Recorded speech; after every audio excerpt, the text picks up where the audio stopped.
Hello, this is Resource of the Week with SolanoConnex, Mental Health, Service Access, and You. My name is Valentina Kelly.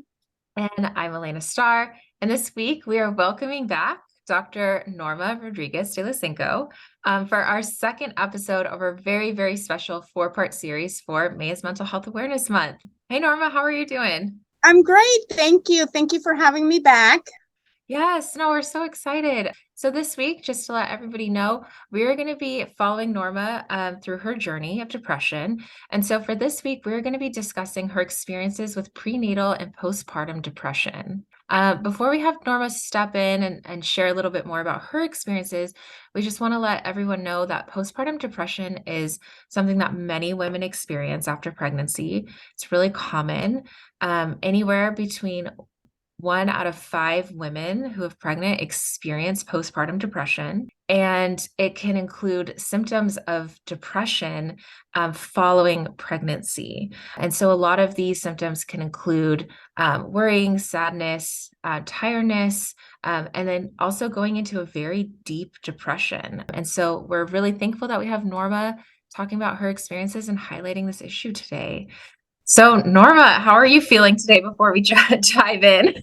Oh, I'm great. Thank you. Thank you for the little recap. I'm excited to share this story with everyone about my experience with perinatal depression, which is prenatal and also postnatal depression. Yeah, yeah. Thank you so much. Yeah, there's so many new terms. So this is also really, I think, can be really educational for people. So thank you for sharing that. Do you want to do a little recap of who you are, just for anyone who wasn't here for the first episode? Yes, absolutely. So, Norma Lisenko, I'm the Chief Executive Officer for Innovative Health Solutions. And I am also a mother of 3 beautiful children, which is the reason why I'm sharing my experience with perinatal depression. Wow. Thank you, Norma. Could you start by telling us a little bit about why you wanted to talk about perinatal depression with us? Yeah, so to tell you a little bit more about my personal experience. So, being a mother of 3 beautiful children, and being pregnant, obviously 3 times, it really inspired me to become a lifelong public health servant and advocate for children's health. My children are older now, like 24, 20, and 16, but they were truly my inspiration to speak out about or be an advocate for children's health and their family. So I want to make sure that people also know that I just recently watched a documentary by Michelle Obama, and she was being interviewed by Oprah Winfrey about her book, The Light We Carry. One of the things that really touched me, one of her quotes were that people come to her and ask her all these questions. They expect her to have answers, right? And what she said, which was very profound, was that she said, I don't have all the answers, but I do have my story. So in this case, I just want people to understand that I have a story to tell. And by sharing what happened to me, I'm hoping that others that might be experiencing the same feelings can feel normal and not alone, because this is what happens sometimes when we're going through perinatal depression, is that we feel isolated because we don't think that other people are going through the same thing. So that's who I am.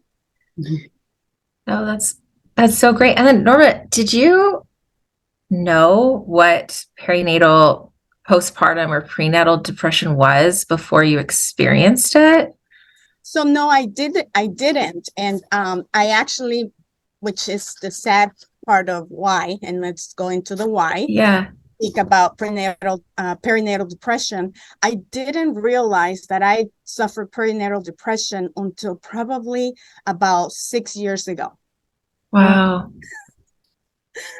And when I realized that I was going through perinatal depression during my pregnancies, I had to actually come to my oldest, which is the one that was most affected, and apologize and say I'm sorry, and explain to her why some things happened to me while she was a baby. She doesn't remember most of that, but I wanted to acknowledge that I might have caused some, childhood trauma for her during that time because of my depressive symptoms. So, but yeah, it did. I wasn't aware that I had that until about 6 years ago, which is a very Wow.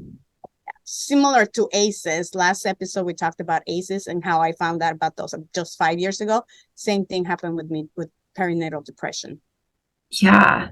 Um, Even while we were doing our research, because I know this is your journey and we were doing our research to learn more about it, I don't think either of us had realized how common it is. And I think you said something really important that, you experienced going through this on your own, and not even knowing what it was until 6 years ago. I mean, so yeah, I think it's so great that you're sharing this and sharing your experience with this. So, because it's so common. It's highly, in 2020, it's research shows that in 2020, it was a very prevalent to have depressive symptoms for perinatal women who were pregnant or postnatal. And it's not, the research shows that it usually happens for first-time mothers. It's highly prevalent among first-time mothers and mothers who are under the age of 25. And so in my personal experience, I had all of those. Not only did I have a history of depression that should have been detected by my health practitioner, but I also was 24 when I first got pregnant with my first pregnancy. And then it was my first pregnancy. So I had all of the above. That research is clearly showing that is highly prevalent among those women. So it was, perinatal depression can be triggered by so many things. It could be a physical, as our hormones during pregnancy, our hormones are going wild. We don't even know what's going on day by day. It also can trigger by environmental factors. I was working with my first pregnancy. I worked throughout my first pregnancy. And so the stress level can be a trigger for depression. And then also, when I was pregnant, I realized that I didn't have the information that I needed. So every time I came to my doctor to complain about something that was happening to me, how I was feeling all these things, the doctor always dismissed it as normal. Yeah. To a point where it gets to a point where just you don't even say anything because you feel like everything is normal, right? And so I think that being missed by my primary care team is something that I'm hoping that with these videos, people that are women who are pregnant right now can say, hey, you know what? I just watched something about perinatal depression. What can you tell me about that? Or how is there's simple, reliable detection procedures that they can have. And the research shows that counseling, talking about it, is the most effective treatment. Yes. So again, talking about perinatal depression is one of the first steps for us to move the needle into, preventing this mental health illnesses for women. Thank you, Norma. And what were some of the symptoms that you experienced while you were going through perinatal depression? Yeah, so the first symptom that I had I was just very tired. And so again, to make sure that people understand, symptoms can vary from person to person. These symptoms are my personal symptoms. It can be different for everyone, but I remember being very, very extremely tired to the point where I was working during my first pregnancy. And so I would fall asleep at work, completely fall asleep at work. Oh. So that was one of then the other symptoms that I would feel was I was very sad, and I felt just inadequate, which is a very sad statement to say now that I think back, because again, going back to my doctor, the person that I was thinking that I could trust to tell me, or give me hope or encourage me, was the person who was like, oh yeah, that's normal. Oh, you feel that way? Yeah, just rest, just go to sleep, just take, and it just, all of my symptoms were dismissed at that time. So you start feeling just, unpleasant. I mean, pregnancy, like I mentioned here, pregnancy was not the most happiest time in my life. And when you talk to someone about, oh, I'm pregnant, and everybody's so excited about for you to be pregnant, and you're not feeling those feelings, you start to feel like well, one, there's something wrong with you, and that's not normal. And also you start feeling guilty. Like, why am I not super happy? Like everyone else seems to be happy, but I'm not. So it gets to the point where you feel like you're just not going to be a good mom. Like you're just, you feel guilt and shame.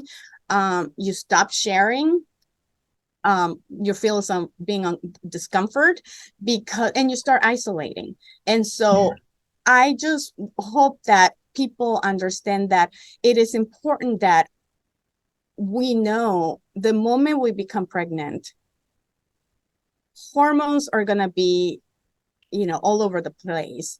If you're working and this is your first pregnancy, I mean, stress levels are going to trigger things, right?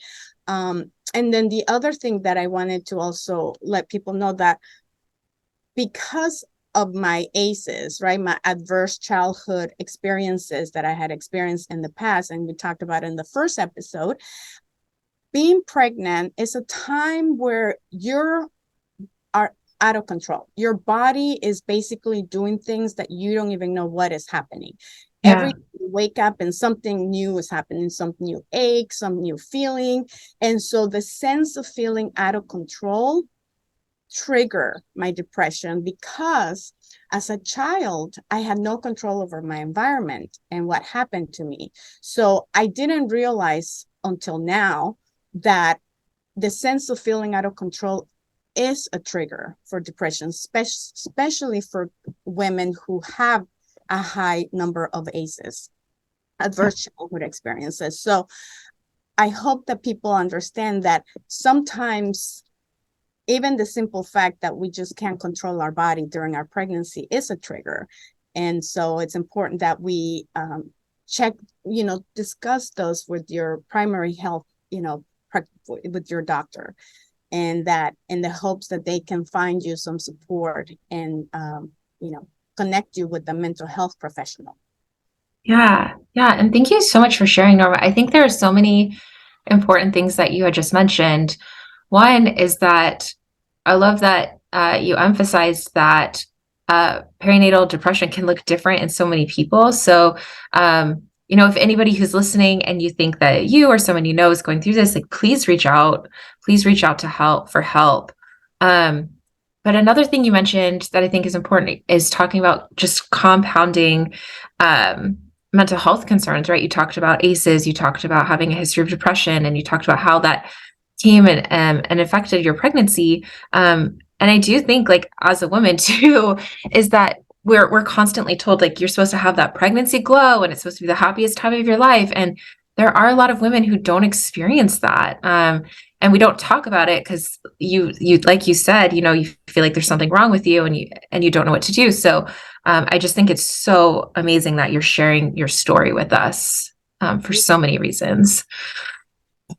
And like I said, the most important symptoms vary. So because you have the symptoms doesn't mean you might be depressed. But one of the things that I want women to understand, that you should just connect with the mental health professional during your pregnancy.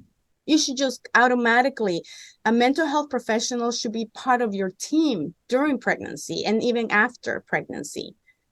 There's so much information now out there about this, and more resources available than I have in the past. And so, so that's one of the main things, that if any symptoms, whatever you're going through, you should find a support during this time in your life, pre and postnatal. Yes. Speaking about resources and support, how did you find support during this time? Do you want to talk a little bit about what that looked like? So I can't change what happened to me. And when you ask me, how did you find support? I didn't. And so but I don't want that to happen to now, people now. So I hope that by sharing my story that I didn't have that support, and not because I didn't have access to it, but just because I didn't have the information that I needed. When you're pregnant, even no one around you understands or will ever know what you're going through. And so people think, oh, I'm going to share with my spouse or with my mom, or, and you can, but it's hard for them to understand, your spouse, obviously they're not pregnant. So it's hard for them to sympathize with your symptoms. And these are daily symptoms. These are not symptoms that come and go. No, they're your daily and symptoms that continue to accumulate. Your belly keeps growing, you're stretching, and your skin. It's just, there's so many. And so for your partner to be supported on a daily basis can be tiresome. And also for for example, if one of the lucky ones that have a mom nearby, not all of us have a family member, our moms or our aunt or anybody who's gone through nearby. So even your mom, I'm a mom of a 24-year-old, child. And so when she becomes pregnant, her pregnancy is completely different, that will be completely different than mine. And so at this point, I forgot a lot of things that happened to me. So I really don't feel that I would be the person to support her. I can be there for her and all that, but I can't really give her the advice that she might need, the current relevant advice that she needs. So I think that I want to make sure that women understand that it's, find a support group. Research shows that counseling is the best treatment for perinatal depression. So find a support group that can support you. Also, nowadays, midwives are beginning to be more popular and accessible and affordable too. And so connect with a midwife, or before and after pregnancy, because this is a health professional that can guide you, that can give you the support and the current information that you need. Also, I truly believe that when you become pregnant, part of your team should be a mental health professional. Automatically, when we become pregnant, we go to a pediatrician, it becomes a part of your team. OBGYN is part of your team, but we never encourage people to find a mental health professional to be part of that team. So if you have access to that, find a mental health professional. The other thing is prayer and mindful meditation is a wonderful tool it's what I use, what I've always used throughout my life. Is something that I can control. I can do all throughout the day, in the morning or at any time. And it helps with those, with alleviating some of the sadness and the symptoms, the extreme symptoms. And obviously to be able to find more information about perinatal depression, know that it's very prevalent. As you said, 1 out of 5 women experiences. That's a high rate. Mm-hmm. So I'm hoping that people can provide those supports. So and also know that it's okay to feel the most amazing time, pregnancy being the most amazing time in your life. It's okay. Yeah. That doesn't mean you're not a good mother, or you're not going to become a good mother. It has nothing to do with that, and that it's okay not to feel, that pregnancy glow that everybody talks about. Yeah. Absolutely. And just reach out for help. Thank you, Norma. I think it's so important for women to realize that they're not alone in this experience, and that there is help that exists for this, and there's support, even if maybe, like you said, maybe not everyone has the support of their families. Support groups exist. There's ways to get the help that you need during this time. And we just really wanted to thank you again for joining us today, Norma, to share about your experiences. And please, everyone, tune in next week for our next episode, which will be on addiction, substance use, and recovery. And then Norma has also put up her contact information and Innovative Health's website, as well as Facebook and Instagram. So if you want to get in touch, you can find all that information here. And we also want to remind you that if you're looking for other mental or emotional health resources and services, you can visit SolanoConnex, which is spelled CONNEX.org. Thank you, Norma. Thank you so much. And again, thank you all watching this video. Please contact me or connect with me, or, go to our website and see the services that we provide. Again, you're not alone. We're not alone. We're all going through the same thing. And the more we share our personal stories, the more we can normalize these conversations about mental health, with depression or anxiety or anything that you're going through. So thank you for listening, and, we'll see you in the next episode. Thank you. Thank you both, Alina and Valentina.